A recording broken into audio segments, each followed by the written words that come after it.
Ce projet podcast est une initiative créée et proposée par l'ASBL de Podcast Factory Org avec le sponsor de Transforma Bruxelles Innovation Playground. Depuis janvier 2025 et pour 5 années, nous sommes aussi sponsorisés par Plugin Company, notre opérateur de bornes et de cartes de recharge privilégiées.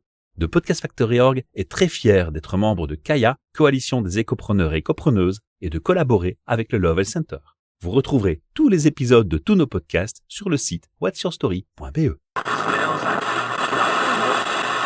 You're listening to the Podcast Factory. Bienvenue pour un nouvel épisode podcast, le podcast high-tech Belgique et France. Votre podcast sur les technologies et l'éthique dans les technologies. Alors aujourd'hui, on va pas parler techno. Ça va être un épisode tout à fait spécial parce que nous sommes pour la 3e année consécutive actifs dans le projet Podcaston. On va parler surtout d'associations qui aident les gens et qui ont des actions sociales positives. Et on va les mettre à l'honneur. C'est le but du Podcaston. Qu'est-ce que le Podcaston ? Le Podcaston, c'est un mouvement pour lequel pendant 7 jours, des milliers de podcasteurs et de podcastrices autour du monde vont se mobiliser. C'est un événement caritatif mondial. Entre le 15 et le 21 mars 2025, chacun va faire un épisode spécial dédicacé dans sa chaîne podcast pour une association et pour ces gens qui, dans l'ombre, ces bénévoles, s'impliquent pour améliorer la société dans laquelle nous vivons. Et ils méritent d'être à l'honneur. Et ce podcast va être, en soi, avant tout, un appel aux dons. Auditeurs, auditrices, on est tous réunis. On va faire un effort, mettre la main en portefeuille si nécessaire et faire des dons. Parce que ces gens, ils ont de moins en moins la possibilité de compter sur des subsides et sur les États. Ils sont de plus en plus livrés à eux-mêmes, à trouver les fonds pour fonctionner. Et nous, on a vraiment envie d'être aujourd'hui la voix et leur ambassadeur qui va mettre en avant ce qu'ils font pour vous motiver à faire des dons. Voilà, j'ai fait une longue introduction, mais nécessaire et importante. Et j'ai le plaisir de recevoir devant moi Françoise Vamec. Bonjour, je suis aussi ravie d'être ici. On va être honnête, en fait on a fait un podcast avec Oncidium Foundation, avec Rebecca Lobu, et elle m'a dit « Ah, tu cherches encore une assoce pour un podcast ? Ah, moi je connais une assoce qui est géniale !» Et quand j'étais voir votre site, je dis « Waouh, waouh, waouh !» Parce que cette année, les podcasts qu'on propose tournent autour du thème du cancer, et évidemment on est tombé dans le même panneau que tout le monde. Quand on nous a dit cancer, on a pensé thérapie associative pour accompagner les malades et récolter des dons pour la recherche contre le cancer, par exemple pour la Fondation contre le cancer. Mais on n'a pas vraiment pensé aux patients dans le sens bien-être de vie des patients. Et les auditeurs et auditrices vont comprendre pourquoi je parle de ça dans un instant. Mais on va d'abord commencer par te présenter. Qui es-tu, Françoise ? Tu peux nous dire quelques mots sur toi ? Tu es directrice de cette fondation dont on va parler aujourd'hui. Oui, je m'appelle Françoise Vamec. Je suis en fait cofondatrice de Oncia Community. Oncia Community est engagée, comme tu le disais, pour accompagner, pour supporter les personnes affectées par le cancer. Alors pas uniquement les patients, mais également leurs familles, leur entourage proche, et cela tout au long de leur parcours. C'est vrai que ça, c'est aussi quelque chose qu'on oublie. Bien sûr, le patient souffre et c'est le premier concerné, mais la famille est impactée. Et on l'oublie parfois aussi. Oui, moi j'ai toujours l'habitude de dire, comme tu le disais, c'est que on parle beaucoup des avancées médicales, de la recherche, et c'est très important. C'est vraiment source d'espoir. Ça permet de prolonger la vie, ça permet de guérir ce nombre de cancers qui est de plus en plus important, qui touche de plus en plus de personnes. Ce qu'on oublie parfois, c'est la face cachée du cancer. Le cancer, ce n'est pas seulement subir des traitements lourds, c'est bien plus que ça. Et c'est de cela dont je voudrais vous parler. Françoise, ton parcours, c'était quoi au départ ? T'as étudié pour faire quoi dans ta vie ? C'est une parenthèse, mais c'est important aussi de savoir d'où tu viens. Moi, j'ai vécu quand j'étais petite à l'étranger, en Algérie. Ça m'a permis de me sentir quelque part citoyenne du monde, d'avoir pu voyager avec mes parents et après, j'ai vraiment eu cette passion pour aller à la rencontre des personnes, rencontrer des nouvelles cultures. C'est vraiment quelque chose qui est dans mes gènes. Je dis souvent que quand j'étais plus jeune, j'aurais aimé être exploratrice, pouvoir partir pour rencontrer, comme je dis, des nouvelles cultures. Et on va voir que ce que tu fais actuellement tombe particulièrement bien avec cette envie et tu vas être aligné avec ce rêve d'adolescente, je pense, parce que tu vas être amené à voyager beaucoup. Oui, mais je voyage déjà beaucoup pour mon boulot. Je voyage aussi familialement, avec ma famille, assez souvent parce que d'un point de vue aussi éducation, j'avais envie que mes enfants voient ailleurs que leur petit environnement. Et je trouve qu'il y a aujourd'hui, à l'heure actuelle, tant de racisme et de personnes qui sont enfermées dans leur monde et écarées que ça vaut la peine de donner une ouverture et de voir que ailleurs, c'est parfois différent, mais très enrichissant. On va peut-être quand même mentionner qui est ton employeur, parce que je vais t'avouer que si on va sur notre site whatsyourstory.be et qu'on recherche IBA, on va trouver plein d'interviews, parce qu'on a déjà reçu des gens de chez IBA à notre micro dans d'autres projets podcasts, notamment HR Meetup.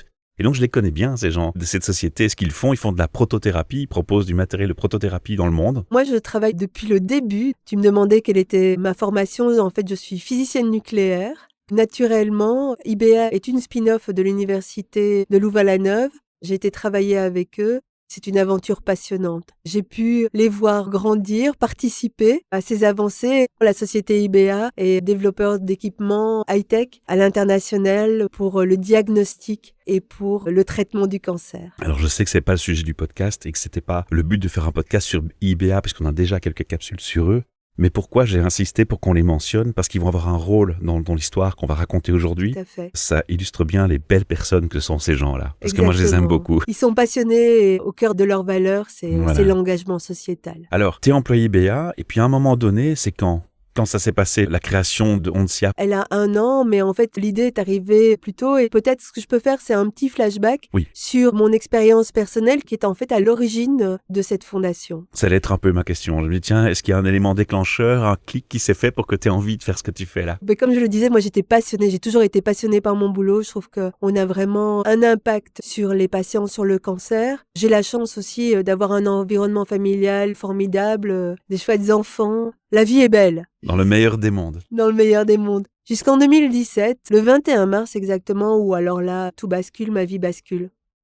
Je me rappelle, je suis dans ma salle de bain, en train de me regarder dans le miroir et je m'aperçois qu'il y a quelque chose qui n'est pas normal. C'est pas la première fois que je le vois, mais voilà. Et pour être honnête avec toi, je suis pas inquiète, je suis un peu dans le déni parce que je me sens au meilleur de ma forme, je suis assez sportive. Comme je disais, on adore les voyages et on revient avec mon mari et mes 3 enfants du Ladakh en Inde où on a fait notre premier 5000 en haute montagne. Waouh, on est en super forme. Et puis je m'aperçois progressivement, je vais m'apercevoir par la suite que j'ai été rattrapée par les statistiques et j'apprends que la Belgique a le record funeste du plus haut cancer du sein au monde. Donc toi, tu avais observé quelque chose au niveau du sein qui te faisait un peu, pas vraiment t'inquiéter. Tu t'inquiétais pas vraiment, mais tu dis il y a quelque chose. Voilà, exactement. Tu avais quand même un pressentiment. Ok. Exactement. À partir de quel moment tu te dis je vais consulter quand même? T'as attendu longtemps? Bon, j'ai attendu 3 mois avant de consulter, je dirais. Mais voilà, c'est des symptômes qui arrivent progressivement. Ouais. On ne voit pas directement les symptômes. Mais ce que je peux dire aux gens, c'est qu'un cancer pris tôt est un cancer qui est plus facile à traiter, qui impacte moins votre qualité de vie. Si vous voyez quoi que ce soit, la moindre suspicion, allez voir votre médecin. C'est vraiment la première chose à faire. Un peu de prévention, c'est quand même bien fort utile, surtout dans le thème qu'on aborde aujourd'hui. On revient à la situation, donc toi tu fais ce constat, mais tu te dis bon, tout va bien finalement. Oui, je m'aperçois finalement que je suis rattrapée par les statistiques et en fait ce que j'aimerais peut-être te poser comme question et poser aux auditeurs, c'est est-ce qu'ils savent le nombre de personnes qui aujourd'hui vont être diagnostiquées avec un cancer au cours de leur vie? Alors moi je peux répondre parce que j'ai fait juste avant toi une interview avec Rebecca Lobu où dans le cadre d'Oncidium Foundation, elle m'expliquait le nombre de cancers dans le monde entier et on parlait d'un 10 millions de cancers dans le monde. Oui, en fait, ce sera 1 personne sur 3 qui va être touchée par le cancer. C'est terrifiant, c'est des nombres astronomiques. 1 homme sur 2, 1 femme sur 3. Principalement pour la femme, cancer du sein, des poumons et du côlon. Et pour les hommes, prostate, poumons également et côlon. Ce que j'ai entendu dernièrement, tu vas me dire si c'est une information correcte ou pas, j'ai entendu que depuis peu, il y a de plus en plus de cancers chez les jeunes enfants aussi, chez les jeunes ados. En fait, le cancer chez les enfants, ça représente qu'1% du cancer global. Mais c'est vrai qu'il y a une tendance à avoir des cancers de plus en plus chez les jeunes. Par exemple, ma voisine, qui a 25 ans, elle a un cancer du sein hyper agressif en chimio. En général, les cancers des enfants sont plus agressifs ou des jeunes personnes. Mais il faut savoir qu'aujourd'hui, on pense souvent que le cancer, c'est une maladie de vieux, de personnes âgées. Il y a quand même 30% de personnes qui ont moins de 60 ans qui ont un cancer. On va en rencontrer de plus en plus parmi son entourage, parmi ses collègues, parmi ses amis. C'est vraiment quelque chose qui nous touche de plus en plus, directement, personnellement ou indirectement. C'est une parenthèse importante, parce que si les gens qui nous écoutent en ce moment se disent pourquoi je ferai un don, c'est simple. Regardez simplement, faites le check autour de vous. Est-ce que vous avez ne fût-ce qu'une personne qui ne peut pas vous dire « je suis pas concerné par le cancer ». Je crois que la réponse, elle est systématiquement non. Je suis concerné, je connais quelqu'un. Moi, personnellement, j'en connais plein autour de moi. Donc oui, ça vaut la peine de faire des dons parce qu'il y a vraiment des gros besoins. Il y a beaucoup d'associations, mais elles ont toutes des gros besoins. Donc voilà, la parenthèse étant faite, je vais te laisser continuer. prise de conscience, tu es atteinte par un cancer, si j'ai bien compris. Voilà, je vous parlais au début de la face cachée, de la Oui. partie immergée de l'iceberg du cancer. Avoir un cancer, ce n'est pas uniquement subir des traitements lourds, c'est bien plus que ça.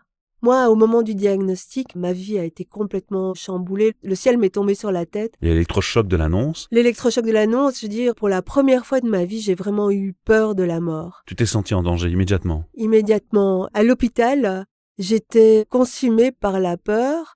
Je cherchais quelles étaient les meilleures options de traitement, quel allait être mon taux de survie. C'est les premières questions dont on se pose. Et puis on s'aperçoit aussi qu'il va falloir sacrifier une partie de son capital santé, de sa qualité de vie, pour se battre finalement contre ce crabe qui est très silencieux et très insidieux. Est-ce que tu as eu un accompagnement à l'hôpital par rapport à l'annonce, au choc? Je n'ai pas eu d'accompagnement. Alors, on m'expliquait que, en fait, tous les jours, ils avaient 3 diagnostics de cancer du sein. Et je me suis retrouvée dans la salle d'attente à devoir reprendre ma voiture. Heureusement, mon mari était là, mais c'était vraiment très compliqué. C'est vrai qu'il est important de mettre en place ce type d'accompagnement psychologique. À l'heure des charges, je pense que les hôpitaux essayent de plus en plus conscientiser à améliorer l'expérience patient, mais il y a un manque de moyens. Ils sont mis dans des conditions, ils n'ont plus les moyens de faire leur travail et leur passion telle qu'elle devrait être. Et puis tu dis, tu as l'électrochoc, mais j'imagine qu'il y a aussi toute la peur des questions. Parce qu'on a la peur de mourir, mais on a aussi la peur. Comment ça va se passer? Ça veut dire quoi? Qu'est-ce que ça représente en termes? Tu dis, je vais être impacté dans ma vie, dans mes soins, dans ma vie intime, je vais renoncer à des choses dans ma vie. Oui, il faut essayer de trouver des réponses à ces questions. Le pire, c'est d'aller surfer sur Internet. C'est horrible d'ailleurs, je pense que tout le monde a l'expérience d'aller voir pour un petit bobo, ça prend des proportions inimaginables, c'est la dernière chose à faire. J'avais vraiment besoin, j'étais à la recherche d'informations et d'éducation. Ce que je voulais dire aussi, c'est qu'à la maison, j'étais tout aussi perdue. Pourquoi? J'étais perdue parce que d'abord, il y a les attentes interminables des examens, on est dans un stress incroyable. On a nos amis qui essayent de nous accompagner, mais ils ont toujours l'impression qu'ils vont faire une bourde en parlant. Ils savent pas vraiment comment aborder. Finalement, on s'isole. Je suis une maman avant tout et j'ai 3 enfants. Et ce que j'avais pas réalisé, c'est que je voulais également prendre soin de mes enfants et que ça ne les impacte pas. J'ai été charcutée au plus profond de ma chair, de ma féminité, comment regagner une image de soi. Comment retourner au travail? Subir les traitements? Voilà, oui, principalement. Toute cette anxiété et la douleur associée au traitement. Et puis, ma maison, qui était un véritable chaos, avec des tonnes de papiers, mutuelles, hôpital, qui jonchaient la table de la salle à manger et qui finalement n'a aucun sens et qui pourtant peut avoir un impact financier important pour certaines personnes. Oui, parce que c'est ce que je voulais faire comme parenthèse. Il y a des gens qui ont la chance où les 2 personnes dans le couple travaillent. C'est déjà un impact. Mais alors imaginons les gens qui sont maman solo, papa solo, qui ont un cancer et qui tout d'un coup passent d'un revenu qui est peut-être à plus de 2000 ou 3000 euros net à un 1700 grand maximum par mois pour vivre, avec en plus les coûts de soins, de thérapeutes qu'il faut avancer. Il y a un remboursement, mais il faut avancer. Et puis tout n'est pas remboursé à 100%. Et il faut faire les papiers. Et je pense que quand on a un cancer, c'est vraiment très compliqué de se concentrer et de commencer à faire toute cette paperasserie On n'a pas le mental. administrative. On n'a pas le mental pour faire ça. Et c'est vrai, tu as raison, moi j'ai rencontré des mamans, 30, 40 ans, divorcées, avec des enfants, l'équilibre fonctionnait bien et puis le cancer a fait tout basculer. Ou des indépendants également, qui finalement ne travaillent plus, sont pas assez couverts et sont totalement abandonnés. C'est une catastrophe sociale aussi en plus, et on va parler aussi de cet aspect-là. J'ai eu la chance d'être bien entourée familialement. J'ai eu la chance de travailler chez IBA, qui était dans le secteur médical. J'ai eu l'opportunité de répondre à mes questions. Et puis, IBA, dans son engagement sociétal, subventionnait depuis plusieurs années la Villa, qui est un centre de santé intégrative. On appelle ça des maisons de ressourcement en Belgique. Il y a un joli jeu de mots, hein. La vie, là. Exactement. C'est la villa, le bâtiment, mais aussi la vie, là. À cet endroit-là. À cet voilà. endroit-là. On organise chaque année, et d'ailleurs, si vous êtes dans le coin le 28 juin, on organise, comme chaque année, à Louvain-la-Neuve, un Rock Against Cancer pour des maisons de ressourcement, la Villa, l'Essentiel à Namur. Ce que je voulais dire, c'est que j'étais dans le comité organisateur, mais je ne savais pas exactement ce qu'il faisait. Je savais qu'il supportait des patients ayant le cancer, mais j'étais pas vraiment au courant. Quelqu'un m'a dit, tu ferais bien d'aller le voir. Quand j'ai passé la porte, j'ai eu l'effet waouh. Je me suis directement sentie comme dans un cocon, une atmosphère sécurisante où toutes les personnes répondaient enfin à mes besoins. J'ai pu faire gratuitement parce que il faut savoir que c'est une association qui donne les soins gratuits. et que malheureusement le pouvoir public, la santé ne rembourse pas encore ces soins, mais j'ai pu avoir des massages pour réduire mes douleurs. J'ai pu faire de la méditation. J'ai fait un stage de 8 semaines de Waouh. Kabat-Zinn, pour ceux qui connaissent, organisé par la Villa, qui m'a donné tous les outils pour réduire mon anxiété. J'ai pu faire de la sophrologie, de l'écriture dirigée, partager avec d'autres patients et plein d'autres choses. En fait, ils ont un panel d'activités qui répond à chaque besoin des patients. Les patients peuvent avoir des besoins différents, dépendant du stade où ils sont dans leur parcours et dépendant aussi de la personnalité du patient. C'était une expérience incroyable. Mais c'est dingue, parce que c'est le moment de ta vie où n'importe quel médecin sensé te dirait « Prends soin de toi, tu en as besoin ».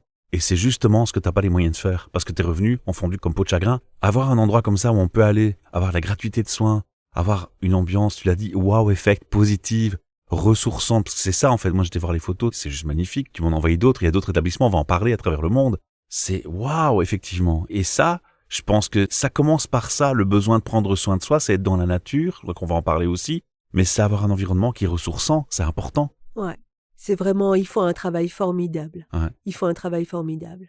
Malheureusement, si on prend un patient ordinaire qui navigue dans ce monde inconnu, qu'est-ce qu'il va faire? Il va aller voir son médecin traitant. Son médecin traitant, moi le mien m'a donné des antidépresseurs. C'était pas vraiment la solution que j'attendais, je voulais rester acteur de ma maladie. Je voulais garder mon autonomie. Il peut aller chez son oncologue, mais en sachant qu'une consultation oncologique dure en moyenne 20 minutes et que le patient va être interrompu après quelques secondes, impossible de déposer ses émotions.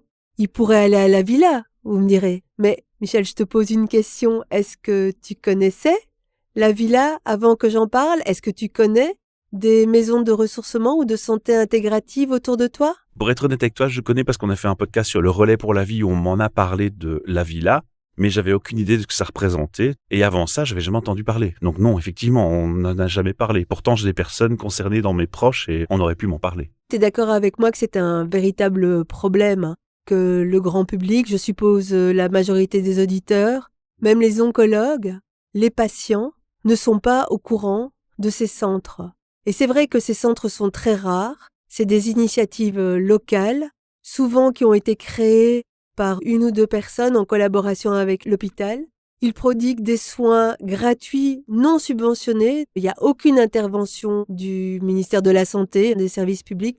Dans n'importe quel pays, tu ne peux être que d'accord avec moi que c'est un véritable problème. Effectivement. Si je comprends bien et si je t'ai bien écouté, c'est ça qui va être l'élément déclencheur de la création d'Ontsia. Oui. Et ça date de quand? On a démarré au mois de février de l'année passée, mais on travaillait déjà sur le projet depuis longtemps. Et on était convaincus de ce que l'on appelle l'humanisation des soins de santé. Mais ça a démarré par toi. Ça a démarré par moi, Parce oui. que ton cas t'a fait prendre conscience, faire connaissance avec eux, puis t'as fait quoi? T'es allé voir IBA ou c'est toi qui as... Au départ, j'ai commencé par faire des formations en sophrologie, en hypnose, en réflexologie plantaire, afin de pouvoir finalement redonner ce que l'on m'avait apporté et travailler comme bénévole à la villa et soigner des patients, pouvoir partager mon expérience avec les patients. En plus de ton boulot et en étant malade. En plus de mon boulot et en étant malade. Wow. Et puis, je me suis dit que finalement, il était temps aussi de récolter les fruits de toutes les graines que l'on sème au cours de sa vie. Et je me suis demandé comment est-ce que je pouvais essayer d'avoir une initiative de plus grande ampleur, essayer de pouvoir toucher plus de patients. J'ai passé la porte du CEO d'IBA, Olivier Legrain, et je lui ai raconté la même histoire que je te raconte maintenant, que je vous raconte aujourd'hui. Et il a été directement convaincu qu'au-delà des progrès technologiques, qui est en fait la mission fondamentale d'IBA, humaniser les soins de santé en cancer, c'est tout aussi important. Parce que c'est de ça dont on parle aujourd'hui, c'est le côté humain. Il manque un côté humain, on l'a dit, quand on fait une annonce, on manque un accompagnement humain dans les hôpitaux parce qu'il y a défaillance en termes de ressources et non pas une faute des gens, on parle bien de manque de ressources. C'est de ça dont on parle aujourd'hui. Et finalement, même dans ton approche avec ce que tu vas créer et la fondation que tu vas créer, il va rester toujours ce problème de manque de ressources. C'est pour ça qu'on fait encore un petit clin d'œil. S'il vous plaît, pensez à faire un don. Vraiment, c'est hyper important. Et on va aussi en parler, ce que vont devenir ces dons. On a parlé d'Oncia, on a parlé de sa genèse et de comment elle est apparue, cette fondation. On va maintenant un peu parler de ses missions profondes, ses envies profondes et de ses besoins. En discutant avec Olivier Legrain, le CEO d'IBA, on s'est aperçu qu'on avait tous les atouts pour essayer de toucher plus de patients. On avait un réseau international en oncologie dans le domaine médical qui était important. On avait cet esprit entrepreneurial et on avait surtout cette passion dans l'engagement sociétal, ce qu'on appelle le giving back. Et on avait un réseau de partenaires qu'on a mobilisés et qui partagent les mêmes valeurs que nous. Alors, quelle est la mission d'Oncia Community ? C'est un réel engagement pour prendre soin des patients dans leur globalité, avec une approche vraiment centrée sur l'humain, les patients et leurs familles. Parce que l'on est convaincu qu'au-delà des traitements, de la médecine conventionnelle qui traite la maladie, il est aussi, en complément, important d'adresser les patients dans toutes leurs dimensions de la santé. Ça veut dire les dimensions physiques, émotionnelles, sociales, éducatives. C'est ça l'humain. C'est la mission d'Oncia Community. C'est vraiment quelque chose qui manque aujourd'hui dans nos sociétés. L'humanité, quoi. L'humanité. Oncia Community, c'est une initiative structurée, impactante, à haut engagement social, qui travaille principalement sur 2 axes. Le premier axe, c'est sensibiliser. Sensibiliser à l'importance du volet humain. Et on s'aperçoit de plus en plus, c'est supporté par des évidences cliniques qui montrent que prendre en charge le patient avec ce volet humain, ce n'est pas uniquement du bien-être, c'est du bien-être et c'est bien, mais c'est plus que ça. Ça impacte la qualité de vie du patient, parce qu'il faut savoir que ces traitements lourds, il y a un certain pourcentage de patients qui ont tendance à abandonner et à ne plus supporter les traitements. Ça diminue les récidives, ça augmente la rémission, et finalement, c'est quelque part, c'est du bon sens, c'est biologique. Réduire l'anxiété, augmente l'immunité, diminue l'inflammation, et tout va dans le bon sens pour la guérison. Et je vais aller dans ce sens. Moi, j'ai reçu des cours de soins infirmiers au nursing de Mons où il y avait une professeure qui nous expliquait que quand on faisait des études sur la douleur, les patients qui avaient de la distraction, la demande en morphine, la demande en calmant diminuait quand les patients avaient un accompagnement de distraction, de penser à autre chose qu'à la douleur. C'est quelque chose qui est connu depuis très longtemps. Et c'est du bon sens. Voilà, un enfant qui tombe, qui se fait mal, qui commence à pleurer, on peut le soigner avec un désinfectant, mais la première chose qu'une maman va faire, c'est de le prendre dans ses bras et lui faire un gros câlin. Et déjà, une grosse partie de la douleur, de l'anxiété va disparaître. C'est quelque chose que l'on ressent naturellement, mais qui n'est pas assez développé dans les soins de santé traditionnels. Oncia Community, pour sensibiliser tous les parties prenantes, les patients, les hôpitaux, ministère de la Santé publique, le grand public, qu'est-ce que l'on fait ? On organise des webinars, on organise des visites afin de se rendre compte de l'impact positif de ces maisons, de tout ce qu'ils font, du travail formidable qu'ils font. Trop peu de personnes connaissent ces centres.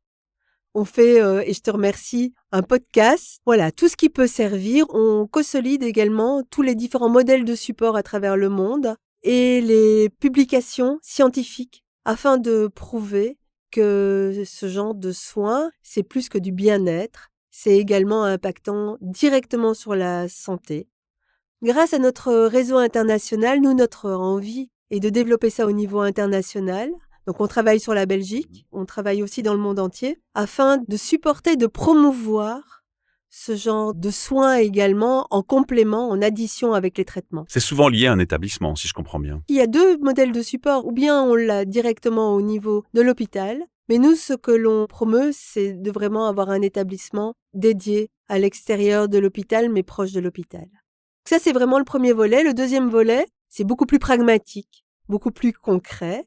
C'est de supporter et de créer des centres de santé intégrative de par le monde en collaboration avec des associations et des hôpitaux. Des donateurs aussi, des entreprises qui sont des mécènes, et on peut imaginer ça ? Bien sûr, il faut les 3 volets. Il faut en fait 3 axes. Le premier volet, c'est l'expertise. Et donc, grâce à notre réseau international au niveau médical, on a pu réunir un réseau d'experts qui sont spécialisés quelque part, conscientisés par ce qu'on appelle l'oncologie intégrative, c'est-à-dire adresser, comme on l'a dit, les individus dans toutes leurs dimensions de la santé. On a différents partenariats et notre objectif est de créer des ponts entre les associations, les hôpitaux, qui sont parfois, le nez dans le guidon, et de leur donner l'opportunité de voir ce qui se passe ailleurs et de pouvoir bénéficier, de ne pas réinventer la roue et de pouvoir bénéficier de cette expertise. Bénéficier de cette expertise, ça peut leur permettre de, s'ils veulent créer un projet, de minimiser les risques, d'avoir un projet qui est plus rapidement implémenté avec notre support. Et impactant, du coup, directement pour les gens, quoi. Oui, c'est ça. Nous, ce que l'on veut, c'est vraiment de développer des structures qui sont le plus impactants pour les patients, en faisant un peu un inventaire des meilleurs modèles de support à travers le monde. On s'est aperçu que d'abord, il y avait des gens qui avaient développé des programmes d'activité extraordinaires, qui avaient vraiment un impact sur la santé. Nous, on favorise vraiment ce genre d'activité, parce qu'il y a aussi, et c'est pénalisant pour le secteur, toutes les dérives sectaires. Il y a quand même un nombre de charlatans qui naviguent autour du cancer et qui n'apportent pas, et c'est vraiment très malheureux parce que ça décrédibilise en fait ce genre d'initiative. Nous, on cherche à promouvoir des activités qui sont prouvées, avec lesquelles il y a des évidences cliniques, ça c'est le premier point. Avoir des professionnels de la santé. Pour le deuxième support, c'est les donations, j'imagine, on l'a dit. Alors le deuxième support, oui, c'est les donations. Pour cela, on est supporté, je le disais, par IBA, qui nous donne la chance de supporter tous nos frais d'opération. Wow. Et c'est ce que je voulais dire, c'est que Chapeau. aujourd'hui, 1 euro donné est directement investi dans les soins, dans la création de centres pour supporter les soins. On a ce pool de donateurs, on a des industries, des partenaires industriels avec un fort engagement sociétal qui partagent la même mission que nous. C'est un mécène, IBA. Quelque part, Ouais, clairement. IBA est Bicorp. IBA a dans ses valeurs un très haut engagement sociétal. Ça fait partie des valeurs. Il faut le saluer, puis il faut inviter d'autres entreprises, quand ils entendent ça, à se dire, moi, patron, j'aimerais bien aussi rejoindre le groupe et être aussi un mécène, parce que ça ne peut pas s'arrêter à un, on peut être à plusieurs à vous supporter en tant qu'entreprise. Pour clarifier, ce n'est pas une fondation IBA. On a réfléchi justement avec Olivier Legrain, le CEO d'IBA, en se disant qu'on voulait être indépendant, neutre, et pour être plus impactant possible, il fallait joindre nos forces. On est en train de créer un consortium industriel qui partage les mêmes valeurs que nous. On va faire l'appel aux dons, alors on va faire un appel aux industriels, aux entreprises qui vous écoutent, qui nous écoutent, de se joindre et de s'informer auprès de vous. Ça, je crois que c'est important à signaler. Oui, tout à fait. C'est les 2 missions de Onsia Community Foundation. La première mission, comme je le disais, c'est sensibiliser. La deuxième mission, c'est supporter et créer des centres de santé intégrative avec un modèle de support qui est optimal. Et quand on est allé faire un inventaire des différents modèles de support, ce que l'on préconise, c'est un programme d'activité basé sur des évidences cliniques d'un côté, mais également on a été vraiment inspiré par une initiative en Angleterre, les Magis Center. C'est un réseau de 30 centres en Angleterre principalement qui est convaincu que la beauté et la nature est également extrêmement important Oh que oui. dans le cadre de la santé. Ils bâtissent des espaces de cocooning où les personnes se sentent dans un oasis de bien-être. En lien avec la nature. En lien avec la nature, où chaque détail, où chaque dessin architectural est pensé en ce sens. Quand on rentre dans une Magis Centers, comme tu dis, c'est waouh. C'est important ce que tu dis parce que tu sais que la majorité des personnes qui font un burn-out, qui vont voir un thérapeute, quel que soit le type de thérapeute, un médecin généraliste, un psychiatre, un psychologue ou un spécialiste de l'accompagnement des burn-out, la première chose qu'ils disent, reconnectez-vous à la nature, allez faire des balades en nature et ça marche. Évidemment, pour le cancer, c'est pareil. Il faut un contact avec la nature. C'est humainement nécessaire, puisqu'on parlait de l'humain. Qu'est-ce qu'on peut encore dire sur Onsia Foundation? Mais moi, ce que je voulais vous dire, c'est comment est-ce que vous pouvez contribuer. C'est ça. Parce que, comme on le disait au début, malheureusement, on est tous touchés par le cancer, de près ou de loin. Comment est-ce que vous pouvez nous aider à supporter, à promouvoir la nécessité qui est urgente De créer de types de centres comme de ça. créer ce type d'accompagnement des patients? Moi, ce que je vous suggère, c'est d'en parler autour de vous, de faire connaître ce genre d'initiative.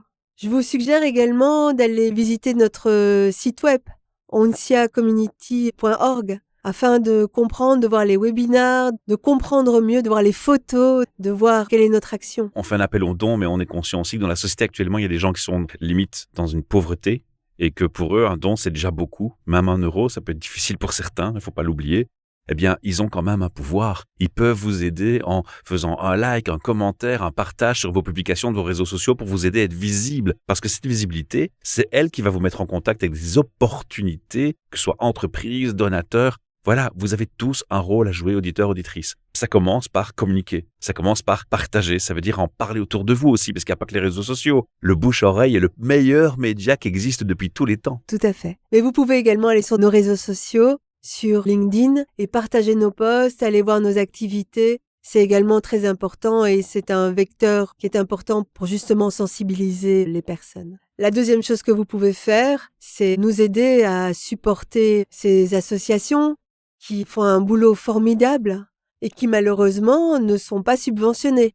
Ce sont en général des ASBL, des fondations qui tous les jours doivent aller collecter de l'argent pour soigner les patients. Collecter de l'argent veut dire aussi qu'il faut des bénévoles. Est-ce que vous avez des bénévoles? Vous avez besoin de bénévoles? Alors il y a des bénévoles qui travaillent exactement. C'est un mix en général d'oncologues, d'infirmiers, de professionnels de la santé qui peuvent dispenser massage, réflexologie, sophrologie, psychologie. Et alors une équipe de bénévoles qui sont là pour accueillir les patients et créer le lien social. Monsieur tout le monde peut être bénévole finalement. Tout Il y a à toujours fait. quelque chose à faire. Exactement. Donc on peut vous contacter pour faire ça. Également aussi. Ouais, Tout à fait. super. Françoise, est-ce qu'on a dit tout ce qu'on voulait dire sur cette fondation et votre formidable travail? Parce que vous faites beaucoup de choses. Je crois qu'il faudrait presque 1h30 de podcast pour décrire un peu mieux tout ce que vous faites. Moi, est-ce que je voulais peut-être, en conclusion, expliquer pourquoi le nom Onsia Community? Moi, je m'étais dit, il y a onco, onsia, donc je me dis, le cancer, c'est clairement illustré. Onsia pour oncologie, avec un A au bout pour la partie plus humaine du cancer. Et je dirais même A de associatif. Et A de associatif. Community, parce que notre objectif est de créer une communauté avec toutes les parties prenantes, les oncologues, les associations, services publics, les industriels, les mécènes. Parce que être humain, c'est faire de la communauté, parce qu'un humain est un être social avant tout. C'est ça, exactement. Nous, on veut avoir un impact, pas uniquement en Belgique, on travaille sur tous les différents pays, on travaille en Espagne, on travaille en France, on travaille en Angleterre, J'ai vu on ça. travaille aux États-Unis.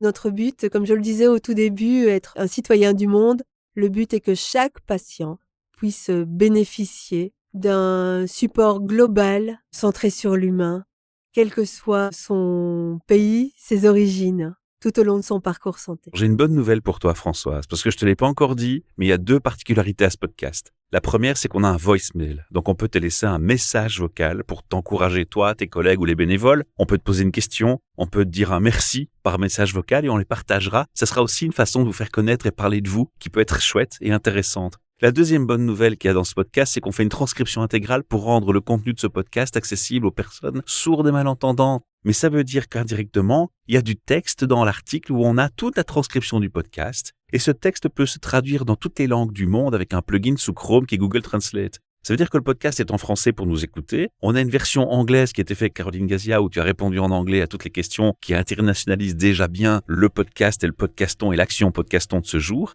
Mais le texte peut être transcrit dans toutes les langues du monde grâce à cette Translate Google et ce petit plugin dans Chrome. Donc voilà, on est international comme vous. Je dirais en conclusion que podcastfactory.org fait totalement partie de notre communauté et je vous remercie vraiment pour votre support et votre contribution. Je te remercie Françoise, à très bientôt. Et puis auditrices et auditeurs, s'il vous plaît, n'oubliez pas, le but de ce podcast, faites un don. À bientôt, au revoir. Merci, au revoir. You're listening to the Podcast Factory. Ce projet podcast est une initiative créée et proposée par l'ASBL de Podcast Factory.org avec le sponsor de Transforma Bruxelles Innovation Playground. Depuis janvier 2025 et pour 5 années, nous sommes aussi sponsorisés par Plugin Company, notre opérateur de bornes et de cartes de recharge privilégiés. De Podcast Factory.org est très fier d'être membre de Kaya, coalition des écopreneurs et écopreneuses, et de collaborer avec le Lovell Center. Vous retrouverez tous les épisodes de tous nos podcasts sur le site whatsyourstory.be.